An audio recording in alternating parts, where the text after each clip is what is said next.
बिस्मिल्लाहिर्रहमानिर्रहीम। अस्सलामु अलैकुम दोस्तों, आज की इस वीडियो में मैं आपको बताऊंगा जन्नत और दोज़ख की बहस के बारे में कि जन्नत और दोज़ख के दरमियान क्या बहस हुई थी। तो दोस्तों, अगर आप भी जानना चाहते हैं तो इस छोटी सी वीडियो को एंड तक ज़रूर देखें।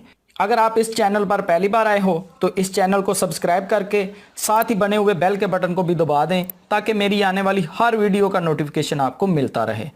रसूल अल्लाह सल्लल्लाहु अलैहि वसल्लम ने इरशाद फरमाया कि एक मर्तबा जन्नत और दोज़ख ने आपस में बहस की। बस दोज़ख बोली कि मेरे अंदर बड़े बड़े तकब्बर करने वाले फ़रौन, शदाद, नमरूद जैसे जालिम शहनशाह, कारून, अबू जहल, अबू लहब जैसे बड़े बड़े सरमायादार क़याम करेंगे। तो जन्नत अफसोस के साथ कहने लगी कि अमूमन मेरे अंदर ज़ईफ़, कमज़ोर, हक़ायर, गुमनाम और लोगों की नज़रों से गिरे हुए बेइज्जत और बोले लोग दाखिल होंगे।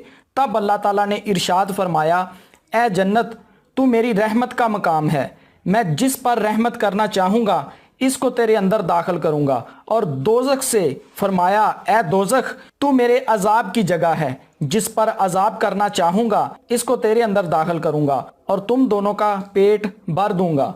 लेकिन दोज़ख नहीं भरेगी जब तक कि रब्बुल इज़्ज़त अपना पाँव इसमें ना रखेंगे। इसके बाद दोज़ख अर्ज़ करेगी, बस बस बस। इसके बाज़ अज़ा से मिल जाएंगे और वो सिमट जाएगी और तंग हो जाएगी। और अल्लाह ताला नहीं जुल्म करता अपनी मखलूक पर, और जन्नत भरने के लिए अल्लाह ताला मखलूक पैदा करेंगे। तो दोस्तों, मैं अल्लाह ताला से दुआ करता हूँ कि अल्लाह ताला तमाम उम्मत मुसलमान के गुनाह माफ़ फरमाए और हर मुसलमान को जन्नत में जगह अता फरमाए और दोज़ख के अजाब से महफूज रखे। तो दोस्तों, आपको वीडियो कैसी लगी कमेंट करके ज़रूर बताएं। अगर आपको वीडियो अच्छी लगी तो लाइक करके अपने दोस्तों के साथ भी शेयर करें। तो दोस्तों, इसके साथ ही अंसर अब्बास को इजाज़त दें। मिलते हैं किसी नेक्स्ट वीडियो में, तब तक के लिए अल्लाह हाफिज़।